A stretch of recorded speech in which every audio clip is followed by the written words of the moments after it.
All right, welcome everyone. Today's session is called Getting Back on Track, and it is co-hosted with the Office of the Registrar and the Robert Gillespie Academic Skills Center. And so welcome to today's session. My name is Dre Prenick and I'm an academic advisor. Joining me is Kate Romano. She's also an academic advisor, and Carrie Martin. He is from the Robert Gillespie Academic Skills Center. Also helping us today, we have a peer leader in our office. So she's an upper year student who will be here to manage the chat and answer some questions, along with Neha, who also works in our office. So thank you everybody for joining today. We're going to go through a bunch of slides and share some information, and we will have time for questions at the end. If something comes up, feel free to type them in the chat, but we may not get to them till the end of the session. Next slide. So this is the advisors in the Office of the Registrar. So me and Kate are there. So if you ever do book an appointment, you may be meeting with one of these friendly faces. And also, this is Carrie and the Robert Gillespie Academic Skills Center. So today I'm just going to briefly go over our agenda for today. We're going to talk a little bit about defining academic success and what that means. We're going to definitely talk about your grades and your academic record. We'll go over some tools, managing your CGPA. We will talk about the PASS program at the Robert Gillespie Academic Skills Center and share some other resources and tools that might be helpful for you as you're working to get back into good standing. And then time for questions and feedback at the end. I think I'm going to pass it off to Kate. Yes, thank you, Dre. So just before we get started, I just want to talk a little bit about defining academic success and what it looks like for you. If you are comfortable to share it in the chat, please let us know what it looks like to you. Is it about maybe you're on probation and your success could be, I just want to get into good standing. Maybe it's, I want to improve my CGPA to get into a certain program. Maybe it's about a certain course and getting a certain grade, or maybe it's beyond your undergrad. But if you feel comfortable, if you just want to take a moment to sort of share with us, what does that success look like to you?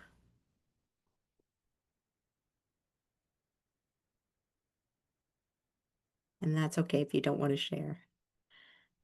It is a group session, but and just about the other point here, what is it that you might need to learn or get help with to make you feel more confident about planning your return to good academic standing? Should you be here? Maybe you're on academic probation, maybe you're on suspension. So maybe there's things that you want to work on, and maybe you do or don't know where to get that support. But think about what might be the things that you want to engage with. Whether it's, I don't do well in tests. How can I do better on tests? I don't, I have difficulty with my time management, or I'm really not sure about what programs are a good fit for me. So I'm hoping that as we go through this presentation, maybe these questions that you have are answered, or even better, maybe you didn't know you had these questions and we actually gave you the information that's going to be helpful for you.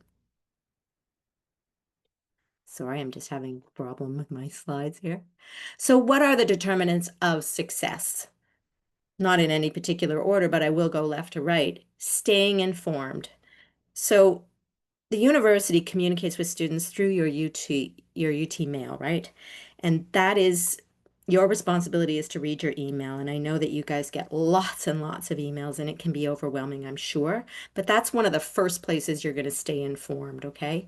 Reading your emails thoroughly, and where you have questions, reaching out to the appropriate resource. Usually that's the office that you sent the email. Being proactive is also a real measure of success. Sometimes students end up on probation or suspension because they found themselves sort of in a reactive mode, meaning something negatively happened and now they're trying to fix it. But being proactive can be very a better way forward. Planning ahead. I always have this sort of mantra for myself, I plan, prepare, and execute. Planning is really critical to setting yourself up for success. So perhaps you're in a situation where you need to reevaluate what's going on and come up with a really good plan to help support yourself moving forward. Another piece of that plan, prepare, execute adjust is assessing and adjusting your goals. So some of us had a plan and we started executing it and it started to go sideways, let's say, and now you have to consider changing what that goal might be or looking at things differently. I will be going through an activity further into this presentation that will actually help you think about how do I measure my progress and what do I think about in terms of making proactive decisions. And then, of course, utilizing resources. We're the registrar's office, and Carrie's here from the Robert Gillespie Academic Skills Center. But there's many more resources for you to reach out for support. And to that end, getting help is, I always say, it's a strength, not a weakness. So help-seeking behavior, we really encourage it. Okay. So as we go through these slides, you're going to see QR codes, but just so you know, we are going to share the slides with you after this presentation. So you don't need to be looking at this website right now, but it is there for you. This points you to the academic calendar and our discussion about grade point averages on this page, okay? This just shows you the grading scheme. It's important to note that your grades are reported on your academic record, not just as a numeric value in terms of 0 to 100%. They're also reported as a letter, and then they're reported as a GPA value, a grade point average value. It's really important to note, for example, and I will highlight this one. Hopefully you can see whoops, you can see my cursor. Here's a grade point value of 1.7.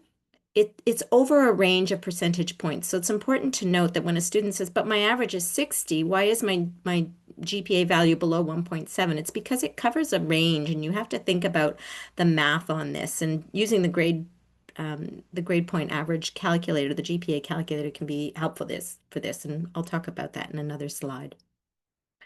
So there are 3 GPA values that we assess you on. There's the sessional, the annual, and the cumulative grade point average. Sessional GPA, or SGPA as we call it, is based on your grades in a single term.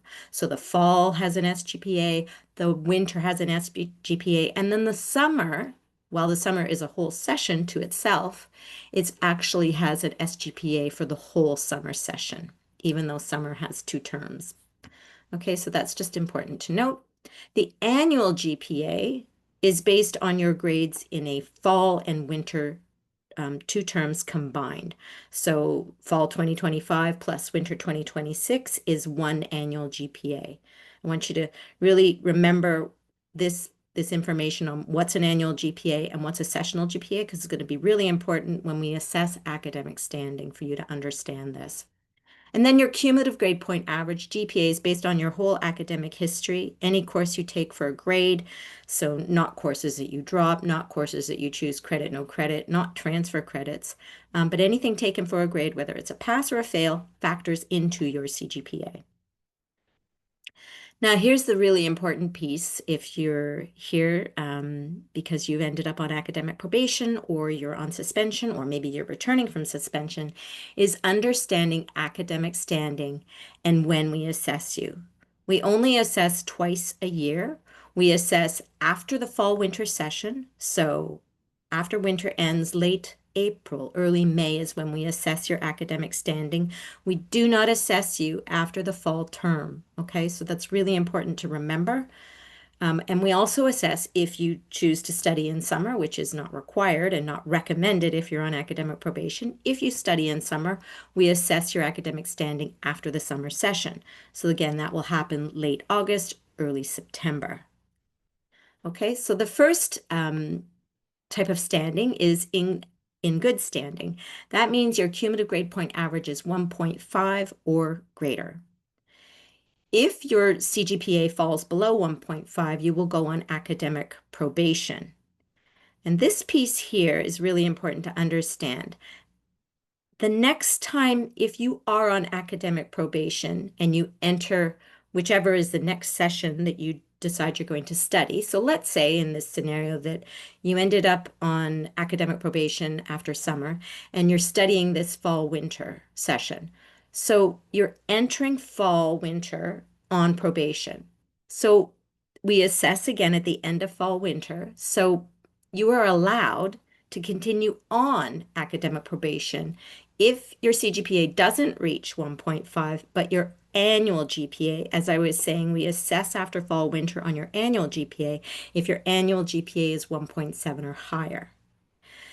If, let's say, in the scenario, you ended up on probation after fall, winter, and you chose to study in summer, again, we don't recommend that, but let's say you chose to study in summer, we are going to assess your sessional GPA after summer. And if you didn't achieve 1.5 CGPA and your sessional GPA is 1.7 or higher, you'll be allowed to continue on academic probation. A student is on academic probation until they either get their CGPA to 1.5 after any given session they study and end up in good standing, or this happens. So this is the other assessment, is academic suspension.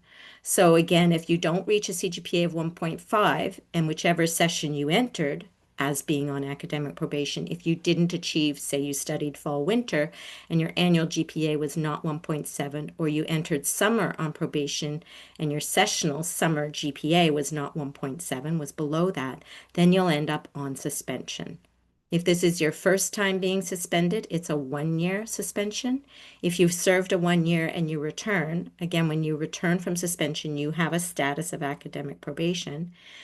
If again this happens and you end up, again, not achieving, say, a CGPA of 1.5 and your annual GPA or sessional GPA, depending when you return, doesn't achieve a 1.7, and again, you've already served the 1-year suspension, then it's a 3-year suspension. The final sort of assessment is the one right here, and that's if you've served a 3-year suspension and you return, and again, you don't achieve this, you will be refused further registration from the University of Toronto. Okay. Dre, over to you. Okay, so we're going to debunk a few myths. I think that there is some confusion around your academic standing, and these are some things that students sometimes get confused with. So we're going to play a little true and false game. Next slide, please. So true or false, being on academic probation means I cannot enroll in courses next term. If people want to just write in the chat, true or false, you can play along or answer in your head. Okay, we're getting some answers. Okay, next slide. That is false. So people answered correctly. So when you're on academic probation, you are allowed to enroll in classes again. It's the same as if you were in good standing. However, the condition is in place now that you have to maintain that 1.7 average moving forward. So you have to do better than just pass your classes. You have to be aiming for 60s or above in order to maintain your enrollment after that probationary period. Okay, next slide. True or false? My course load will be restricted while on probation. So again, if people want to write in the chat, that'd be great. And I'll just give you guys a second to think about that one. All right, next slide. That is false. So when you're on probation, we do not restrict your course load. You can take as many courses as any other student. So the maximum per term is 3 credits. In the summer, the maximum is 1 credit per term. However, when you are on probation, we do recommend thinking about taking a lighter course load. There is only so many hours in a day. We really want you to be able to focus on the classes you're enrolled in and do the best you can possibly do in them. I know there is this sometimes feeling that students want to make up for lost time. So maybe they failed a course or dropped courses from their first year and they want to catch up now. So they suddenly feel this pressure to take on more courses. That is the wrong thing to do. Our recommendation as advisors is to go slow, figure out what didn't go so well the first time, make the right changes. And then once you're back in good standing, that's when you can sort of pick up those summer courses or take a higher course load. But we do recommend a lighter course load while you're on probation. So that might be 3 courses in the semester, maybe 4. But really, it's better to go slow and do well than to try to make up for lost time. Okay, next one, true or false? Academic probation and OSAP academic probation are not the same thing. And I'll give a second for you guys to think about that one.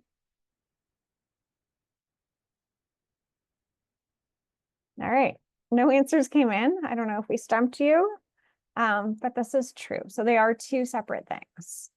So academic probation is based on your grades. And OSAP probation is different. It's based on how many courses you've completed in a year or a semester. So there are different conditions for both. They do not mean the same thing. So sometimes students will talk about probation, but they're not actually on academic probation, or they may be on one, but not both. So anyway, they are two different things. But you could be on both, I suppose. True or false? Once I receive my probation notice, I must get back into good standing within one academic term to avoid suspension. True or false? I'll give you guys a second to see if any responses come in.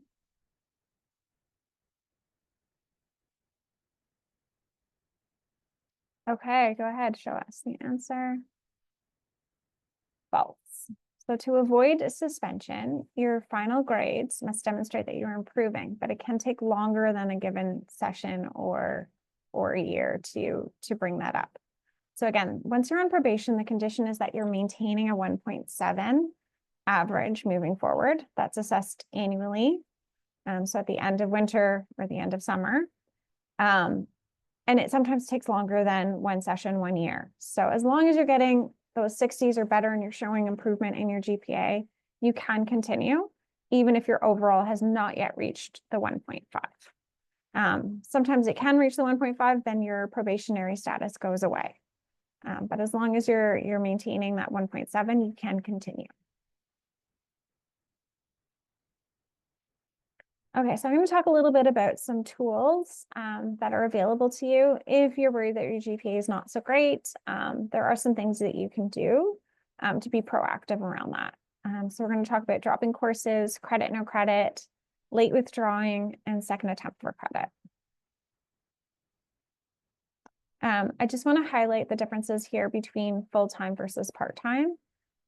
This can be really important, especially if you're an international student. You need to be studying full-time. Full-time is 1.5 credits per term or 3 credits over the fall-winter session. This can be obviously an issue for OSAP as well. So this is how we define full-time versus part-time. So if you're taking at least 3 courses, you're considered a full-time student. Next slide. Okay, so one of the options you have is to drop courses before the deadline. So if you have started a class and you feel like it is not easy for you and you will not be able to pull off a good grade in this course, you have an option to drop courses. If you go to our important dates website, you can find our drop deadlines. And there are a few different drop deadlines. So there is the first drop deadline where you can get 100% refund. So if you dropped courses by yesterday, for example, for your fall courses, you would have been able to receive a full refund. There's then a 50% refund. Then there's a drop date where it removes it from your record. And so those are the 3 kind of dates. So it's important to look at the important dates calendar to understand what those deadlines are, and know that the university is very strict with the deadlines. So if we say the deadline is today at before midnight and you miss it by 5 minutes, you have missed the deadline, even though you were kind of close. So just be aware that the deadline means the deadline. So if you do drop courses before the deadline, it will remove the course from your transcript, so no one will ever know you attempted the course. It will not impact your GPA. You can drop as many courses as you need to. There is no limit on dropping courses. Again, depending on when you drop, there is partial, full, or no refund. But do consider if you are, for example, international and you drop courses, it can change you from a full-time status to a part-time status. So sometimes that's important to note, and you could definitely come check with one of the advisors if you aren't sure. And you can manage this all on your own on Acorn. So you don't need any special permissions. You can just drop courses when needed. The next option, so if you've missed those drop deadlines, you still have one more chance to drop courses. And that is if you late withdraw from courses. Oops, we lost my page. Sometimes referred to as an LWD. So if you were to LWD a course, it shows up on your transcript. So the course name will show up or the course code with the letters LWD beside. So no grade will show up on your transcript. So that will protect your GPA. There obviously is evidence that you've attempted a course and dropped it late, and that you didn't finish it.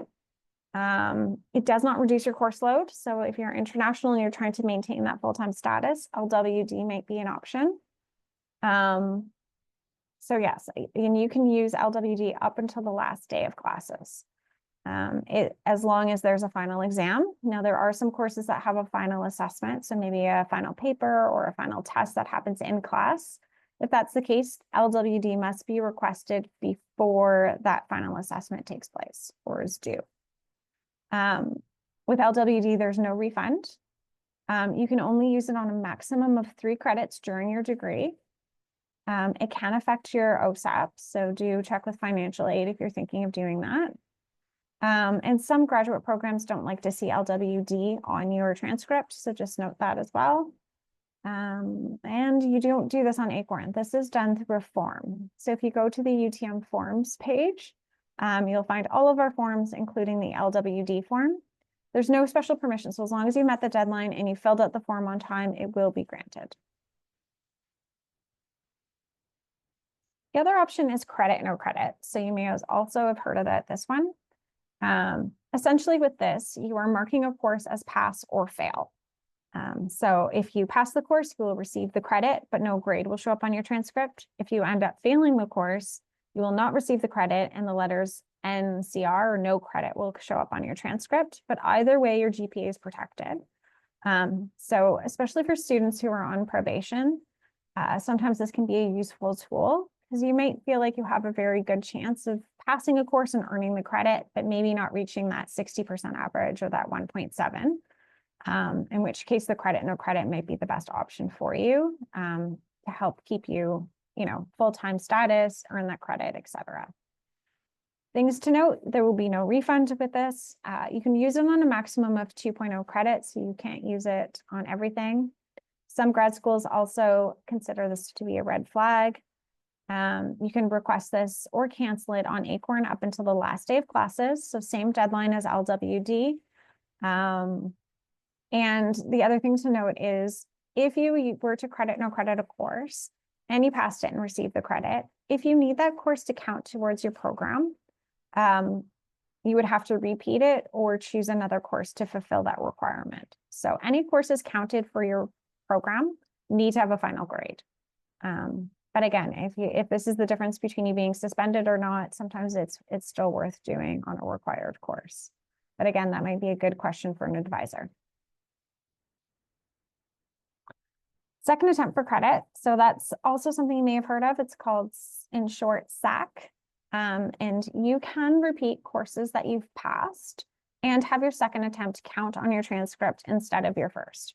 So as long as you got at least 50% on a course, you are welcome to repeat it again. You can use this on a maximum of 1 full credit, so 2 half courses or 1 year course.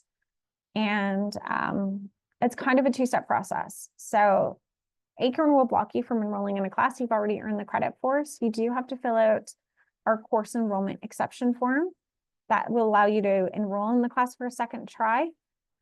But in addition, you also have to fill out the second attempt for credit form. This form is only available once you're in the class for a second time. And you have until the last day of classes to request SAC. My recommendation is usually wait till you get some midterm marks back, make sure you're doing better the second time around before requesting SAC. And then make sure you don't wait till the last day of classes because you don't want to miss that deadline. And in which case, so in that case, your first attempt at the course would get marked extra, and your second one would be the one shown on your GPA.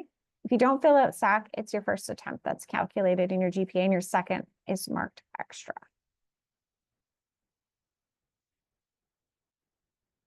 Okay, back to you, Kate. Thanks, Dre. So now I have a an activity with two examples for you to we'll do a mock of how do you assess your progress in a course and make a proactive decision, or if you end up in a reactive place, what are your options?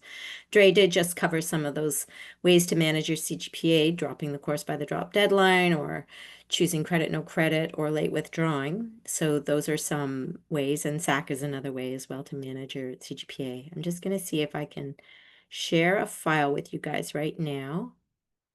This is an Excel spreadsheet, but you can also go to the grade calculator in this next slide with this QR code. So in my first scenario, I'm going to sort of just walk you through it. In the second scenario, you can sort of do the math yourself. So I'm going to use an example of a course that's required for program entry where the student needs a 65%. A good example of this would be the ICCIT programs with CCT 109 and 110 needing a 65. So you're always looking at what's the assignment, what grade did you earn, what was it weighted, and what the math on that, and what that means you earned. So in this example here, the term test one, the student got a grade of 72. Term test one was worth 25%. So doing the math on that, you take the grade and you multiply it by the decimal point of the percentage, so 0.25, and you get 18 points out of a possible 25. Going on in this scenario, just to show you how we do this, and again, the grade calculator will walk you through this, and so you don't have to worry about making a mistake in the math. Student gets a 70. They got, it's worth 20%, 70 times 0.2, so they got 14 points. They do well in a quiz, it's worth 5%, so again, that's 4 out of 5 possible points. Now here they get to the academic drop deadline, and they're trying to decide what to do. It's a good time to assess how have you been going, what's your progress, where are you at, what do you still have potential to earn, what do you need, and how are you doing in the course in general, right? Is this easy to get these marks? Is it hard to get these marks? Do you have a facility for the content? In this case, the student has 50% of their mark returned by this drop deadline, the academic drop deadline. It's important to note that with half courses, instructors only have to return 15% of your mark by that drop deadline. With a Y course, they have to return 25%. So in this scenario, I'm being quite generous with the instructors return this much by that drop deadline. In this case, the average that the student has earned, you have to consider the weighted average. So it's the number of points they've earned out of the number possible, not the average of these three numbers divided by 3. So the average the student has is 72. They need a 65. So what would you choose? Would you, using the grade calculator, if this is where you're at, would you choose to drop the course? And you could put this in the chat. Sorry, I forgot to hit send. Sorry, guys. That's the form. But in this scenario, I ask, would you choose to drop the course? You need it for program entry. In this case, this is a competitive program. You need at least a 65 for the program office to consider you. I get a no. So let's say the student in this scenario decides not to drop the course, so we move forward with what's the next assessment. Term test 2, student gets a 68. It's worth 25%. They earn 17 more points. They do another quiz. They seem to do well on quizzes. They earn another 4 points. So before the final assessment, before the final exam, the student now has 80% of their mark returned. They've earned this many points out of a possible 80 to say, okay, this is where I'm at. Just, I know I've put a decimal point in here. The university reports full grades. So we round up or down depending on if it's less than 0.5 or 0.5 or greater. So you would never see a decimal point on your record. But this is where they're at. They need a 65. So of the remaining 20 points, doing the math, 20 points possible to earn to get to a 65. And this is where the grade calculator can be very helpful. You can ask it 2 questions. What do I need to get the 65? Or say I get a 62, what will my final grade be? So there's 2 ways to use the tool when you're asking it to the grade calculator, when you're asking the grade calculator to give you a result. So in this case, the student needs 8 more points, so 8 plus 57 to get to 65. So that would be a 40% on the final. Not that we want to fail the final assessment, but to get to 65, is it mathematically possible based on how the student's going? then you consider, okay, what's my decision? Do you take the grade that's coming? Again, it's a program required course. Do you choose credit, no credit? Again, as Dre covered, if you choose credit, no credit, course won't count for program. Or do you choose to late withdraw? So considering where you're at, how you've been going, whoops, I want you to put in the chat, what would you do in this scenario? Would you choose to carry on and take the grade, or choose credit, no credit, or choose late withdrawal? To add on to this decision making, as Dre was saying, you want to consider, what if you're really close to being suspended? And what if this grade you're doing okay in other courses, and this grade might be making that final assessment of, say, your fall, winter, annual GPA or your summer sessional GPA, it might pull it down below a 1.7. That's something you want to consider. So I'm not sure if anyone's responding, but in the final assessment, this student gets only a 50 on the final, but that's 10 points adding to 57, so they get a 67. So in this scenario, they do meet the requirement. So what would the decision be in hindsight? Again, we want to make proactive decisions. So a good decision in this scenario would be to take the grade, factoring in that one aspect of, what if a grade of 67 isn't that, let's say you're getting 50s in other courses. Again, you want to think of the sessional GPA or the annual GPA. But in this scenario, based on just the information provided, it would be wise not to drop the course, not to choose credit, no credit if it's for program, and to proceed with taking the grade. This was a little bit skewed in terms of how the student's been doing in the course, but there's always that possibility, right? In scenario 2, so using the sheet that I provided, you'll have to do the math, or you can use the grade calculator, which will do the math for you. Here's an example of a student who's pursuing a course that's an elective, so a distribution requirement, so all they need is a 50. But getting a 50 for a student who's on probation might not be good enough, right? Because as Dre's been saying, you want to focus on getting at least 60s in your courses if you're on probation. But here we have a scenario where the student's done these 3 assessments before the drop deadline, and so far they have a grade of 35. Doing the math, if you look at where you're at, and I'll go through this in the next slide because this is the information I shared in the Excel spreadsheet. So if we just go through that, just looking at what the students earned, they're not doing very well in this course, objectively speaking. So by that drop deadline, they are just barely passing the course. So when you think about it, that's a proactive decision. Do I drop it now and it's off my record? So what would you choose? Would you drop the course? Again, place on this decision making, I'm on probation.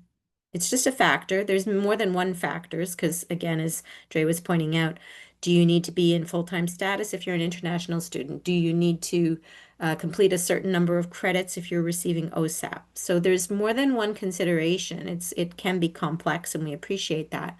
But based on this, and based on 35% only returned with the potential of 65% more to be earned, you want to think about, how are you going and what's a good decision?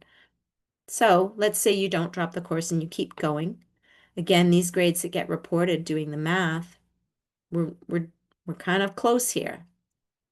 So before the final assessment in this scenario, you have 70% of your grade returned, not passing the course, because that's based on 34.7 out of 70 possible. So again, out of the 30 remaining for the final assessment, this is how many points you have to earn. So it means you got to pass that final assessment or get a 51, right? Again, you could ask the grade calculator to say, what do I need to get a 50? So what do you do? Do you take that grade? Again, if you're on probation, it's consideration. Do you take the grade? Because as Dre pointed out, if you choose credit, no credit, you're protecting your CGPA, and that can be much more of a priority to avoid suspension, right? So whether you pass it or fail it, you're protecting it. You're not changing your course load, which can be important for a study permit, but it's important if you pass it or fail it if you're receiving, say, OSAP and other reasons. Or do you late withdraw from it at this point? So these two are after the drop deadline. So is this. Now, if you stay in the course beyond dropping it at academic drop deadline. So think about what would you do based on how you're going. So in this scenario, student doesn't pass that final assessment. And we said they needed a 51 to get a 50. Out of that 30%, they got 48, 14 plus 34.7. They get a 49.1, which is rounded down to a 49. So they didn't meet that 50% to pass the course. So in hindsight, the decision, probably credit, no credit. That would be safe if you want to give yourself that opportunity to try to pass the course and earn the credit. It's a distribution requirement, so it's not required for program. But you know, potentially you could pass the course, right? It's close. It's really close. And I know students want to try, and when you get that far into the term, it seems, you know, not a happy place to choose to late withdraw. But you do have to consider more than one factor, right? And if you're on probation, it's really important to protect your CGPA. So I hope that was an instructional exercise, but you can certainly use the grade calculator for yourself moving forward in individual courses. Sometimes we end up here in discussions with students about petitions. Overall, I want to say petitions are requests, not guarantees. They are an exception to the policy, and you must demonstrate why you are asking for an exception and what are your circumstances that are extenuating that might warrant having a petition granted. There's deadlines, there's rules, all students must abide by them. These are the usual types of petitions.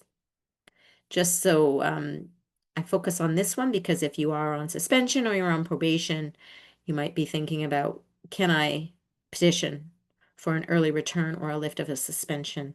These are not common. They are not usually granted, particularly for one-year suspensions. They're not usually granted. Has to be pretty extreme circumstances. There are reasons that a student ends up on suspension. It's not just because of one grade in one course. So there have been things that haven't been working, and perhaps a student isn't being proactive and not even being reactive to protect their GPA, but they end up on suspension. So we want to make sure that when a student's petitioning for this, that you're showing that you could be successful by returning, by being thoughtful about what's your plan moving forward. Maybe your academic plan wasn't a good fit for you, your choices of program, you know, moving forward, or specific courses. Maybe it's about the course load that you're doing. Maybe it's about you were working a full-time job and trying to be a full-time student. That will probably lead to problems. Maybe you're having a health condition and you need to step back and take some time to get treatment or recover or whatever the case may be. Maybe there's a family or personal matter that's impacting your academics. But when you petition for such a thing, we want to see that you've had a thoughtful, you know, reflection on this to show us what's your plan moving forward, whether it's a medical plan, an academic plan, a financial plan, all of these things that you should be addressing so that if you return early, you're being set up for success by you thinking about what am I going to do differently? And also, in addition, what are the supports that you're going to engage with? What will you do differently? Not just, I promise to do better, right? And then this is the information on how to submit a petition, and this is the QR code and the link for our petitions website. Generally, there will be supporting documentation that's applicable that you will need to submit, okay? And overall smart academic planning, as I've tried to touch on there with, you know, was it an academic area of study that wasn't a good fit for you? Were you taking too many courses? So you do want to think, what's the degree that I was trying to pursue? Maybe it's not a good fit for me. Maybe I came in commerce and I really don't enjoy economics as an example. So maybe I need to think about different programs. Maybe I need to think about different courses. Being flexible and adjusting your plans is normal, I want to say.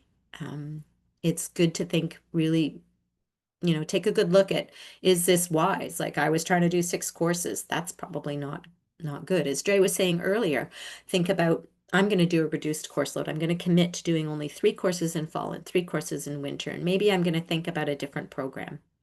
Also, this is an obvious one, I think, is building a conflict-free schedule. Sometimes this also means building a schedule where you've built time in for yourself. Maybe morning classes aren't good for you, but also maybe you need time in between each class. So where possible, building a schedule that works best for you. Also being very mindful of important dates and deadlines, not just the registrars, but each course, right? You want to put those reminders in your digital calendar or however you like to remind yourself. Obviously, attending classes, attending office hours, engaging in your tutorials, engaging in any supports that the department provides, doing a manageable, balanced course load. So if you're a science student, maybe breaking up some of those courses with electives, right? 2 science courses and 1 humanities in fall. 2 science courses and 1 social science course in the winter, as an example. And what I just went through, monitoring your progress and grades to be proactive. Be proactive. That's how you can better move forward and recover academically. Again, this was what we've been focusing on, the grade calculator. And what I mentioned earlier is the CGPA calculator, which you can get to from Acorn or you can get to externally. Mindful of these are calculated on all courses taken for a grade, not just the courses you pass. So sometimes students think, oh, I've earned 4 credits. So my GPA is based on those 4 credits I've earned, but they attempted 6.0. So those failed grades, if they didn't choose credit, no credit, as an example, are factored into the credit count to do the math on their GPA, okay? And then thinking about those change of programs as a possibility. Let's say, you're not eligible for a post. You're in this place right now where you just got refused and you don't know what should I do? And I'm not, it's, whatever the reason is. Maybe it's because you didn't earn 4 credits. Maybe you didn't complete required courses. Maybe it was a CGPA issue. So if it was that you didn't get 4.0 credits, you can certainly work towards that this fall, winter if you're enrolled. And if you're setting yourself up with your timetable to complete the required courses, you can apply next spring when it opens in March. Maybe it was about the required courses. Again, this is kind of a place we're already at. If you're enrolled this fall and you didn't have the program you wanted, you would have had to add a temporary program. So that's like a placeholder, not a program you're pursuing. And maybe this year you're trying to take the courses that are required, or maybe you're repeating a course to get a certain grade for the program. Maybe it was your overall CGPA. So again, you might have added a temporary program if you requested a program that needed a certain CGPA, such as, let's say, biology, and you didn't get the 2.0. So you added some other program just temporarily, and you're going to work on improving your CGPA this year.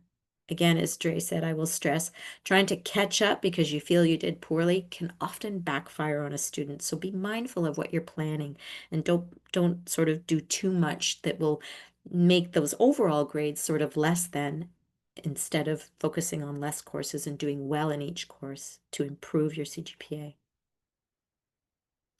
Again, exploring your program options. Modifying your plan does not mean you failed, okay? I, for one, went into university with a clear goal in mind and I switched it. I fell in love with something else and it wasn't a bad thing. I just changed, and it's okay to change. It's pretty common. Looking at our website on our program page, choosing your program section is very, very helpful. There's a whole section on thinking about alternative programs, because maybe if you applied to a competitive program, there's maybe another fit that could be good for you. We have a nice little video there for you.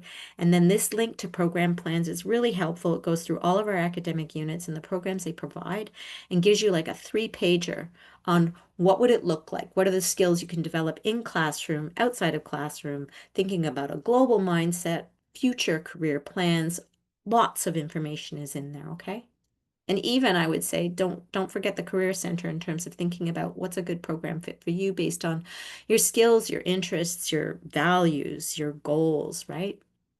And then we do have a past recording that we just did this presentation last week on choosing your program. So if you want to watch that. And then this is a great tool I love using with students, and it's a great tool for you to do your own self-assessment and to do future planning. So Degree Explorer, there's a link here on how to use that, the planner tool, which is on Acorn under Academics under Planner. Carrie. Thank you. So my name is Kerry Martin. So I work at the Robert Gillespie Academic Skills Center, and part of my role is to oversee the PASS program, which we run throughout the academic year, and we have close connections with our colleagues at the Office of the Registrar as we communicate about what we're doing in the program. And obviously, we also see our academic advisors often direct students like yourself to PASS. So I'm going to share a little bit about what is involved in PASS, what you can expect, and when we run it and so on. So PASS stands for Promoting Academic Skills for Success. And really, we focus on students who are trending towards probation, they're on probation, or maybe they're already on a 1 or 3 year suspension. And the idea of the program is really just to help those students just to really reconnect with their student success in terms of looking at their motivation, hopefully modeling some successful behaviors. So we have our program assistants who are there to demonstrate what it means to be a successful student at UTM in terms of habit building and so on. But it's also there to really help raise that self-awareness. Maybe you're not sure about what it is that you're really good at, or maybe how you study most effectively. What are your rhythms in terms of your academic study? So are you someone who studies best at night, someone who studies best in the morning? Are you someone who's more a visual learner?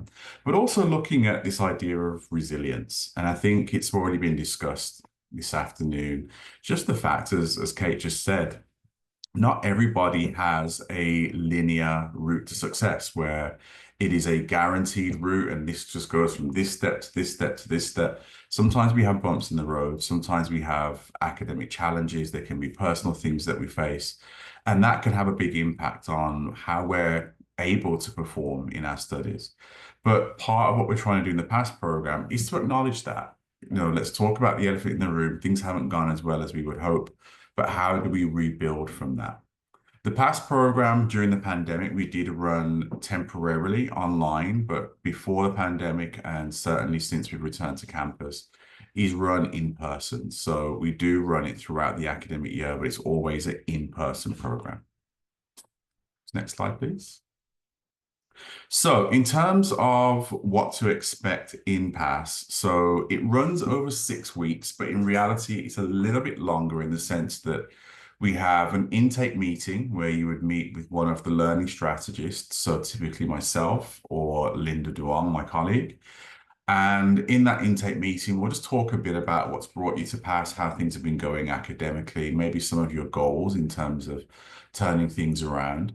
But the actual content is about 6 weeks in length. And I'll talk a bit more about what's involved in that in a moment. But essentially, we run PASS in each of the semesters. So we run PASS right now. We're getting ready to launch PASS in October. We'll run it again in the winter in February. And then finally, we run a summer session, which starts usually around late May, early June. So as I mentioned before, you'll have your pre-PASS and post-PASS meetings.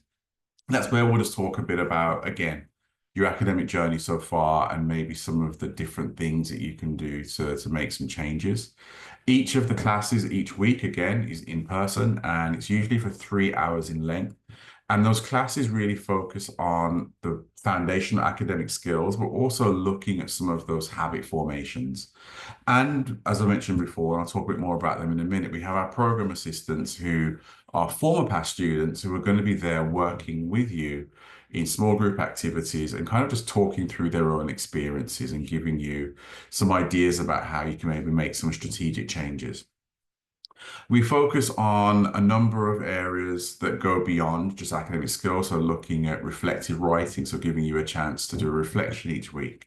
A lot of exploration, again, just looking at strengths and weaknesses, but also you'll be getting the chance to get lots of feedback, and that's one of the key ways in which we can initiate some type of change. As I mentioned before, we have our peer mentors who are going to be there, and they, again, are there to offer advice, but also support as you navigate this particular step. So in terms of the process, so we are literally, I think as of today, we're doing intake meetings. So we have online registration, which usually opens in the previous semester. So registration for the fall began in the summer. And with that online registration, it's simply a case of just expressing interest in joining the PASS program.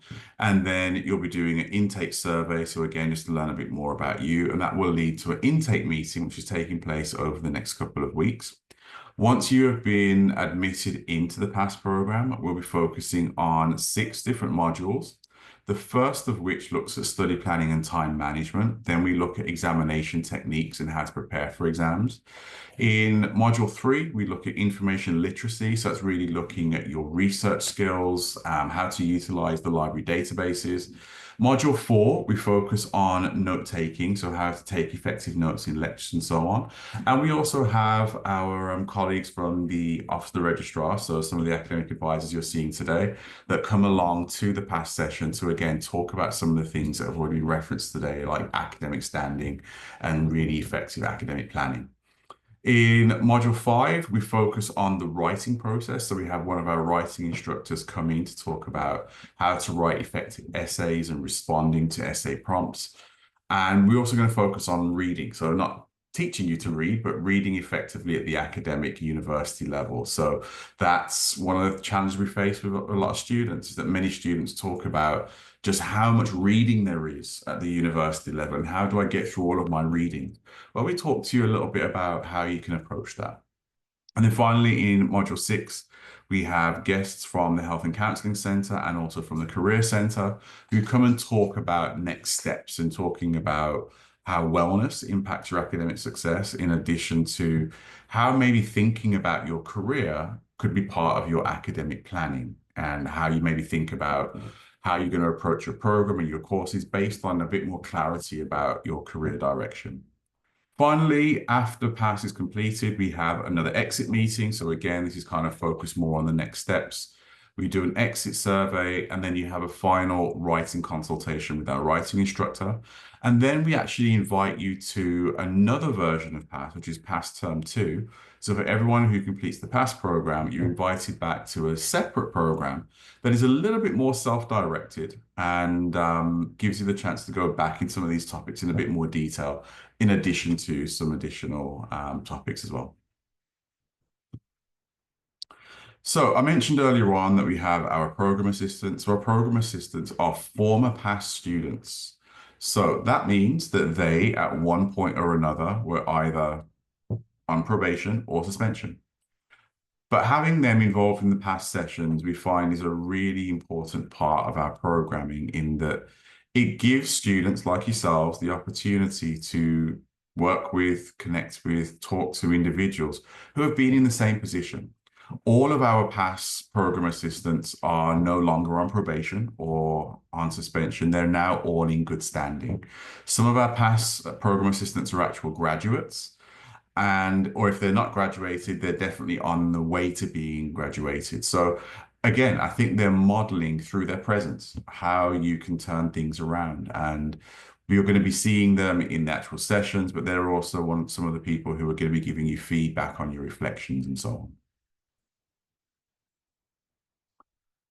In terms of the program assistants and what they're doing, as I mentioned, they're going to be giving feedback. They are certainly involved in the group facilitation, and they also help us with the actual development of the PASS program. So the content that you're learning has often been contributed to by our program assistants.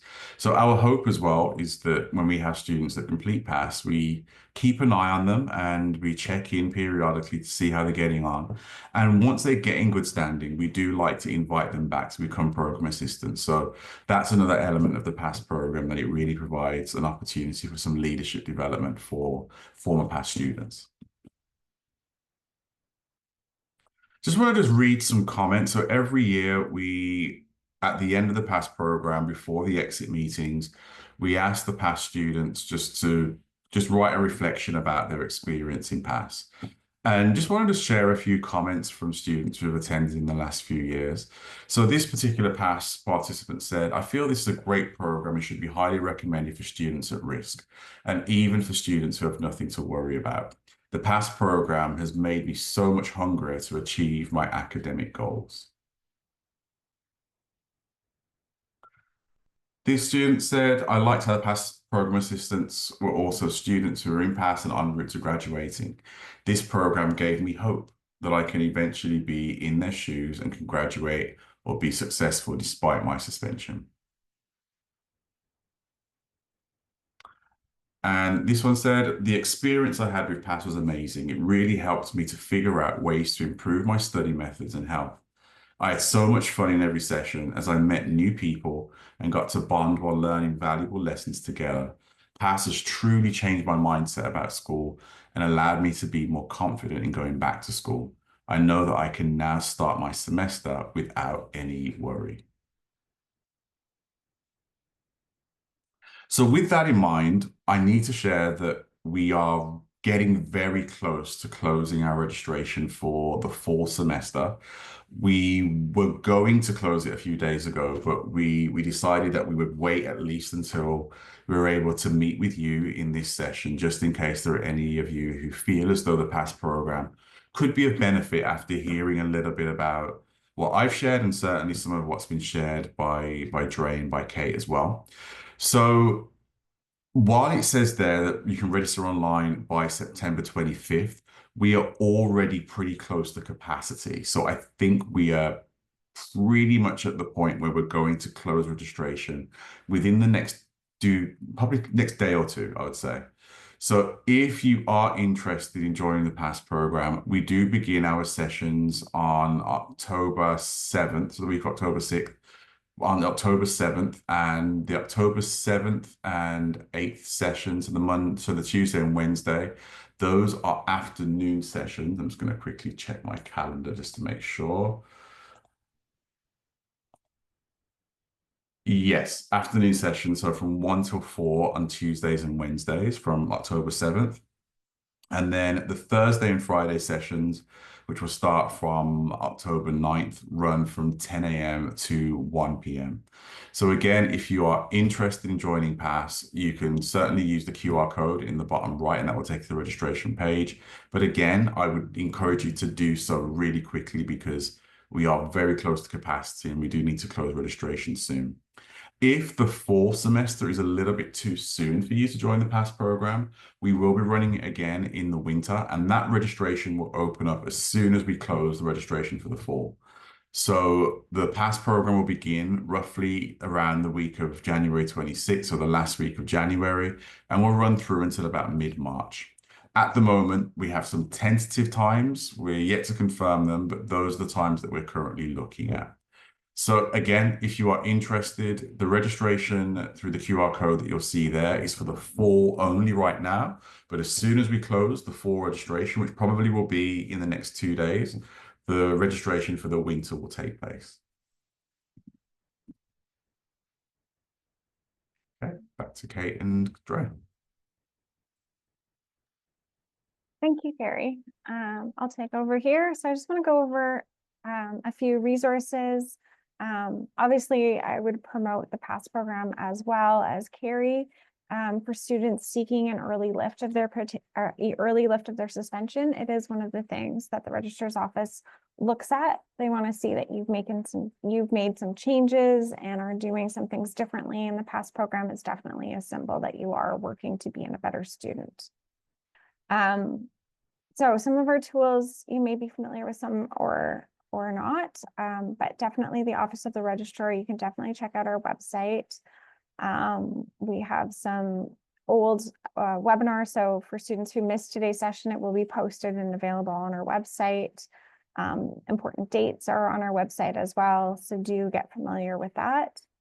The academic calendar is one of the places we will direct you to. That's where you get information about courses, about program entry requirements. For students who are thinking about switching program, that's a great place to start. It lists all of our programs and the admission entry requirements for them. Timetable Builder is how you choose your courses. You can find out when and where they're offered, how they're taught, and filter for 200 level courses or humanities courses or online courses. So definitely also get familiar with that tool. And Degree Explorer is what every student should become familiar with. It'll help you figure out how far along you are in your plan and help you make the right course selections. Outside of our office, the Health and Counseling Center for any students who might need some counseling, accessibility services. If there's any fear that you may be dealing with a disability or there may be something impacting your ability to succeed, there could be an accommodation that might make your ability to do school a bit easier. So even if you aren't totally sure, I would definitely connect with them and their website to find out if that is something or a service that would make sense for you. The International Education Center. So again, students with study permits sometimes need extra immigration advising, and that would be the place to go. And then within your own departments, there are program advisors. So sometimes your questions are too specific for the registrar's office, but we would redirect you to the economics department or the CCT department, et cetera. So there is a difference between the types of advisors that you might meet with. The Career Center is also a really great place to go. You do not have to be graduating in order to use them. It can be helpful to meet with a career counselor to think about what your strengths are, if you're switching programs, what might be the right fit, or what types of degrees could lead to the job you want to do one day. And lastly, do click around the Robert Gillespie Academic Skills Center. In addition to PASS, they do have a lot of resources and information on there. So definitely a place to go. Next slide. I do want to let students know about our academic advising resources. It is difficult to get an appointment, and we do appreciate students' patience in waiting for an appointment. It is taking a while, but what we have started to offer is drop-in advising. So students can meet with an advisor without an appointment if they show up to one of these sessions. So twice a week in person, we offer academic advising office hours. So Mondays and Wednesdays, you can meet with an advisor, with me or Kate, or one of the other advisors. Depending on how many people have shown up that day, it may be a one-on-one situation, it may be group advising.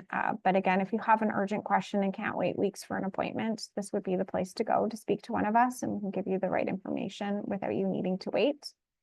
FAQ Fridays is the same sort of situation, but it's done on Zoom, and that is an online offering. And we've also partnered with the Career Center to do academic and career planning, and those drop-ins happen in the hub. And that's a good one to go to, especially when you're thinking about switching programs. So you can kind of bounce back and forth between an academic advisor and a career counselor to kind of go through what your questions might be. So anyway, you can find us at any of those. So there's almost one every day. So again, do check out the webinars page on the registrar's website. There are faster ways to get in touch with us. So if you're feeling impatient about waiting for that appointment, do know that we are available through these.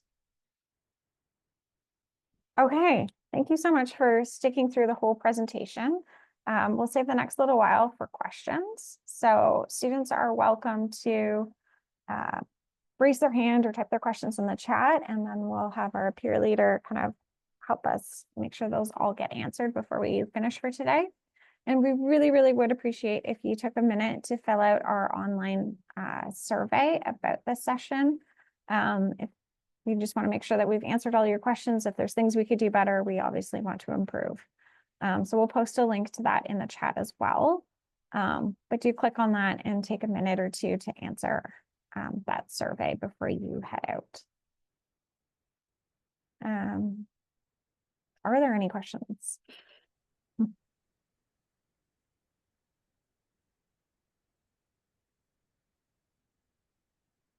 Leah, have you been following in the chat? Yeah, there was a question about fall 2025 pass program, and I searched it. I just found like the winter one, but I'm pretty sure Carrie has sent it, so.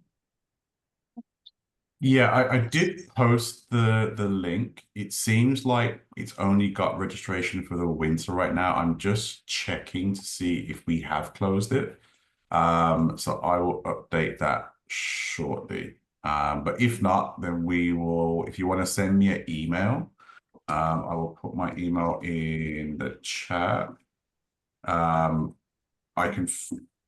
should be able to find a way for you to get in, but you'd need to email me as soon as possible.